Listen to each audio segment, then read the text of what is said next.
और जैसे इस बार गेट में भी AIR1 बिल्कुल हमारे गेट से भी काफी प्रीवियसली 6th भी आई थी प्रीवियस ईयर में।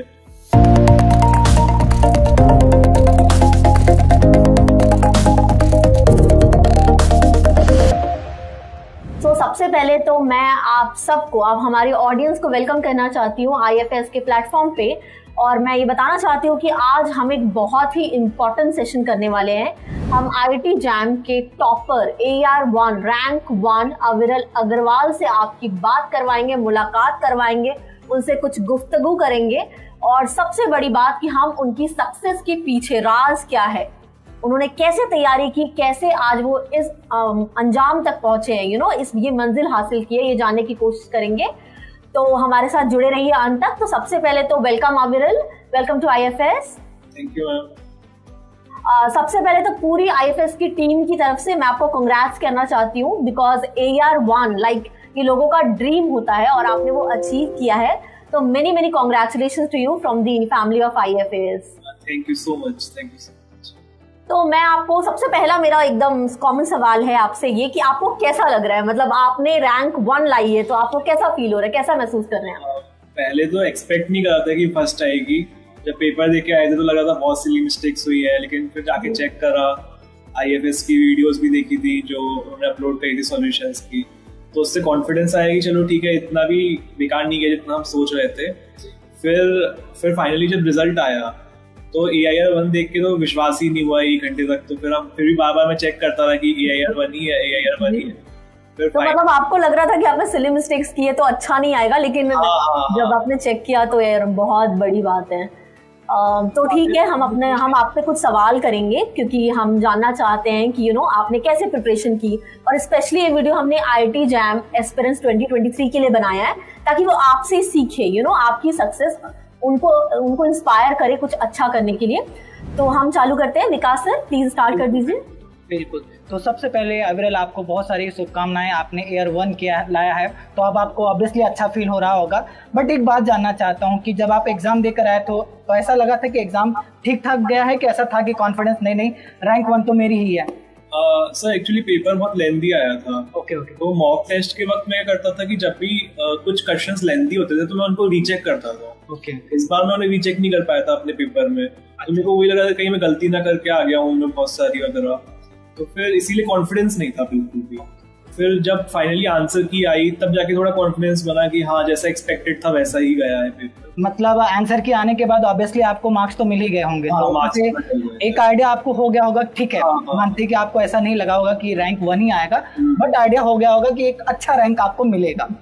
तो अविरल एक बात पूछना चाहूंगा, हमारे बहुत सारे स्टूडेंट होते हैं तो मतलब जानना चाहते हैं कि जो टॉपर होता है उनका डेली रूटीन क्या रहा।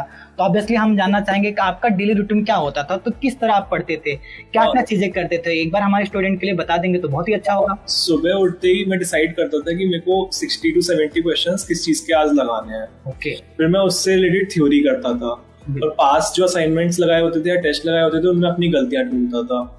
फिर अराउंड 1-2 तो इसी में बच जाता था। फिर अराउंड 3-4 एट द नून मैं उसके बाद फिर एग्जाम देने बैठता था, टेस्ट की तरह बैठता था असाइनमेंट को देने, और फिर उससे भी मैं फ्री रहता था 6-7 तक एनालिसिस करके फ्री। फिर मैं रात को फिर लीजर टाइम करता था रात को। ओके। तो बहुत बार ऐसा होता होगा कि अगर आपने कोई क्वेश्चन सॉल्व किया या कोई मॉक टेस्ट दिया, कभी कभार कम मार्क्स मिलते हैं या कोई क्वेश्चन सॉल्व नहीं होता, उस केस में ना हम डीमोटिवेट से हो जाते हैं। तो अपने आप को आप मोटिवेट करने के लिए आखिर क्या करते थे उस केस में? मैं उसको ज्यादा दिल पे नहीं लेता था कि इतना इम्पोर्टेंट नहीं है, क्योंकि this won't be the paper, ये पेपर नहीं होने वाला। क्योंकि हमेशा हमें मालूम है कि पेपर तो जैम अथॉरिटी सेट करेंगी और वो ऐसा सेट करेंगे कि सारे टॉपिक्स का वेटेज इक्वल हो और दैट्स। तो इसीलिए मैं उसको इतना ज्यादा नहीं लेता था और अपनी गलतियों से सीखने की कोशिश करता था। बिल्कुल। और स्टूडेंट के मन में ये डाउट होता है ना कि जैसे कि MCQ MSQ हो तो उनको होता है कि ठीक है ऑप्शन डिस्कार्ड करने में गड़बड़ हो जाती है। MSQ में अगर चले जाए तो मान लो कि 3 ऑप्शन करेक्ट है, 3 पे ही करना होगा टिक, अदरवाइज पार्शियल मार्किंग तो है नहीं, कोई 2 पर करके आ रहा है, कोई एक ज्यादा ही कर दे रहा है। तो उन स्टूडेंट के लिए आप क्या करना चाहोगे, उन्हें कहाँ पर काम करना चाहिए ताकि जो 100% उनकी एक्यूरेसी बनी रहे? MSQ एक्चुअली अब थोड़े नॉन ट्रिवियल साइड आने लग गए हैं काफी ज्यादा कुछ टाइम से। तो मैं कहूँगा पहले वो नेट के थोड़े करें, क्योंकि थोड़े नेट का मैंने देखा पैटर्न वैसा ही है, जो आप कहीं से सोर्सेज से करके फिर उसकी खूब प्रैक्टिस करें, जिससे जितना ज्यादा प्रैक्टिस करेंगे वो अपनी सिली मिस्टेक्स कम करेंगे। MSQ is nothing but is a combination of 2-3 MCQs। बिल्कुल, तो आप अगर 2-3 MCQs लाइन से करेक्ट कर लेते हैं तो आपका MSQ भी करेक्ट हो जाएगा। बिल्कुल बिल्कुल जी। तो एक्चुअली जैसे कि हम सब जानते हैं जब भी किसी एग्जाम का रिजल्ट आता है और हम टॉपर की तरफ देखते हैं तो बहुत सारे एस्पिरेंट्स होते हैं उस ईयर के जिन्होंने एग्जाम क्वालिफाई नहीं किया, या आगे वाले ईयर में जिनको एग्जाम क्वालिफाई करना होगा, वो टॉपर्स को मतलब अपना रोल मॉडल मानते हैं, राइट। तो मैं एक्चुअली सारे ऑडियंस को ये बताना चाहती हूँ कि टॉपर्स बनाने का कोई कोई मशीन, कोई साचा नहीं होते हैं। टॉपर्स आप जैसे हम जैसे लोग ही होते हैं। वो बस सही स्ट्रैटेजी और प्रिपरेशन पे डिपेंड करता है कि आप कितने, आपकी प्रिपरेशन लाइक थ्रू आउट ये जर्नी कैसी रही आपकी आईटी एग्जाम प्रिपरेशन की, एक वर्ड में या 2-3 लाइनों में अगर आप एक्सप्लेन कर सके तो। रेगुलर रहा, कंसिस्टेंट रहा काफी। जितना टारगेट डेली का फिक्स करता था वो मैंने अचीव करने की कोशिश करी, हुई टाइम बहुत कम था। मैंने जैसे सितंबर में चालू करी थी तैयारी, तो फिर वही था कि अब आपके पास एक भी डे मिस करने को नहीं है, कि आप अगर एक भी डे मिस करेंगे तो that will count towards your 1 marks और 2 मार्क्स। तो फिर इसलिए फिर मैंने वो बिल्कुल एंड तक बिल्कुल अपनी कंसिस्टेंसी रखी। तो अगर मैं कहना चाहूँ कि आपके लिए consistency was the key to success, तो मैं गलत नहीं हूँ? नहीं बिल्कुल सही। बिल्कुल, मतलब आपको कंसिस्टेंट रहना है। भले ही आप किसी दिन कम पढ़ाई कर रहे हैं या ज्यादा कर रहे हैं, लेकिन आपको लगातार करते रहना है। ऐसा नहीं है कि आप 4 दिन कर रहे हो 2 दिन छुट्टी मार रहे हो, राइट। और लास्ट के 1 मंथ आपको बिल्कुल फुल स्पीड से आपको प्रिपरेशन करनी, that's the most important part last। मतलब ऐसा नहीं है ना कि टॉपर्स के लिए अलग साचे होते, कोई भी बन सकता है ना टॉपर। अच्छी तैयारी, सेम गलतियां सब लोग करते हैं जी। तो अविरल, यहाँ पर मैं एक क्वेश्चन पूछना चाहूंगा कि अभी जो जैम के स्टूडेंट हैं 2023 के लिए प्रिपेयर कर रहे हैं, तो बहुत सारे नए स्टूडेंट हैं, फ्रेशर हैं, उनके मन में होता आखिर स्टार्ट कैसे करें, तो जैम की तैयारी कैसे करें, तो उनके लिए कुछ कह देंगे तो अच्छा ही होगा। और अपने बेसिक्स स्ट्रॉन्ग करिए, क्योंकि बेसिक हर क्वेश्चन में अप्लाई होगा, तो फिर आप बेसिक्स अपने स्ट्रॉन्ग करिए। उसके बाद फिर अभी डोंट जंप टू सीधे हाई लेवल क्वेश्चंस और टफ क्वेश्चंस। आप इजी मॉडरेट क्वेश्चन से अपना बेस बनाइए, कॉन्फिडेंस डेवलप करिए शुरू के 3-4 मंथ्स में। उसके बाद जब आप कॉन्फिडेंट हो जाए कि हाँ ये मेरा बेस बन चुका है, उसके बाद आप मॉक टेस्ट और उस पर जंप करिए। और फिर तो मेरा आपसे एक सवाल है कि जब कोई सक्सेसफुल होता है तो वो इंसान सिर्फ सक्सेसफुल नहीं होता है, उसके पीछे there is a army behind him और बिहाइंड हर, जो उसको पुश करती है सक्सेस की तरफ। तो मैं आपसे ये जानना चाहती हूँ कि आप अपनी सक्सेस का श्रेय किसे देना चाहते हैं, लाइक फैमिली, फ्रेंड्स, आपकी एकेडमी, आपके टीचर्स, आप किसे अपने सक्सेस का क्रेडिट देना चाहते हैं? फैमिली तो मदर फादर ने तो बहुत ज्यादा मोटिवेट करा, हर समय पूरे समय रहा कि कोई बात नहीं, आज अच्छा नहीं गया तो कल अच्छा जाएगा मॉक टेस्ट। और उसके बाद फिर टीचर्स ने सपोर्ट करा, IFS एंड ऑल के, और टीचर्स वगैरह बहुत सपोर्ट करते थे। और उसके बाद फ्रेंड्स तो थे ही मोटिवेटिंग फैक्टर कि तुम्हारा अच्छा नहीं गया कोई बात नहीं, मेरा भी अच्छा नहीं है, कल दोनों का अच्छा जाएगा। तो क्योंकि आपने IFS का नाम लिया तो मैं इसमें पूछना, लाइक पर्टिकुलर मेरा क्वेश्चन ये होगा आपसे कि IFS से आपको किस तरह की हेल्प मिली है, क्योंकि IT जैम क्रैक करना is not a like small thing, right, it's a very big thing. और आपने तो इतनी अच्छी rank, like you have been the topper. तो मैं जानना चाहती हूँ कि IFS ने आपकी इस जर्नी में, IFS का क्या रोल रहा है, मतलब क्या योगदान रहा है? मैंने मटेरियल पूरा यूज करा था IFS का, स्टडी मटेरियल पूरा। तो फिर उसमें मैं पूरा स्टार्टिंग से एंड तक उसको सॉल्व कर, जो भी डाउट आते थे टीचर्स वगैरह से पूछता था मैं। टीचर्स वगैरह ने भी सबने आपकी अच्छे से हेल्प? मैनेजमेंट एंड टीचर्स बहुत रिस्पॉन्सिव थे, वो हाल रिप्लाई करते थे जी। तो यहाँ पर जब आप पढ़े तो टेस्ट सीरीज का कैसा योगदान रहा आपके लिए? टेस्ट सीरीज काफी अच्छी थी, जैम के पैटर्न के हिसाब से थी, इजी मॉडरेट टफ सारे लेवल के टेस्ट होते थे, टॉपिक वाइज। स्टूडेंट्स का ये क्वेश्चन होता है, क्योंकि जब एक स्टूडेंट प्रिपेयर करता है तो टेस्ट सीरीज एक बहुत इंपॉर्टेंट रोल प्ले करती है, राइट, उनके सक्सेस में, क्योंकि उनको क्वेश्चंस प्रैक्टिस करने को मिलते हैं। तो अच्छा अगर टेस्ट सीरीज उनको नहीं मिले तो हो सकता है उनकी तैयारी अच्छी होने के बाद भी वो खुद को आकलन नहीं कर सकते, राइट। तो सर ने बिल्कुल सही क्वेश्चन पूछा कि टेस्ट सीरीज में आपको मतलब कैसा रहा आपको यहाँ का टेस्ट सीरीज? टेस्ट सीरीज मेरे हिसाब से इंडिविजुअल पे भी बहुत डिपेंड करता है कि वो कैसे लेता है जी। कई सारे बच्चे उसको मॉक टेस्ट के मतलब दे देते हैं, ज्यादा एनालाइज नहीं करते कि हमारा कैसा परफॉर्मेंस रहा, हमने क्या क्या गलतियां करी।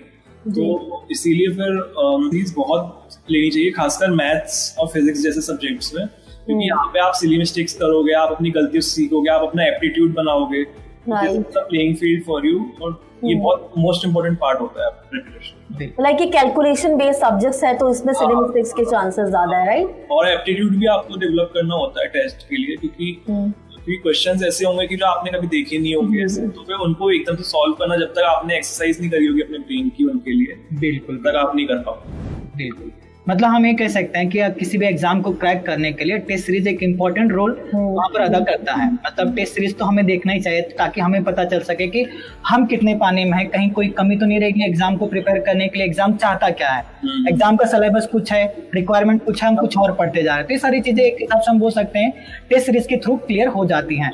समय से पहले हमें पता चल जाता है कि भाई अब यहाँ पर गलती हो रही पानी में हुआ बेसिकली, ताकि ये गलती वापस से रिपीट ना हो। ये तो बात हो गई टेस्ट सीरीज की। सो अविरल, यहाँ पर हम जानना चाहेंगे आपके फ्यूचर प्लान के बारे में, आगे आप क्या करना चाहते हैं?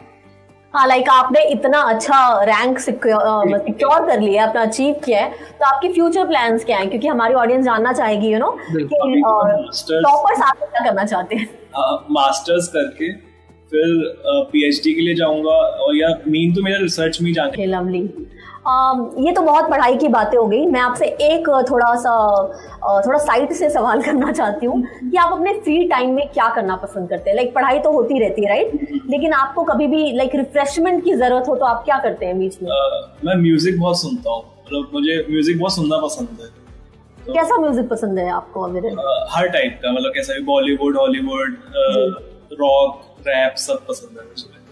तो इससे एक सवाल और मेरा यहाँ पे मेरा एक सवाल आ रहा है आपके लिए कि आजकल it is the age of social media. आजकल लोग मोबाइल फोन से एडिक्टेड हो चुके हैं, राइट? भले ही कोई भी हो, आप हो, मैं हूँ, कोई भी हो, हम फोन से ज्यादा टाइम दूर नहीं रह सकते, बिकॉज आपको इन्फॉर्मेशन के लिए लाइक आप फोन डिपेंडेंट हो चुके हो।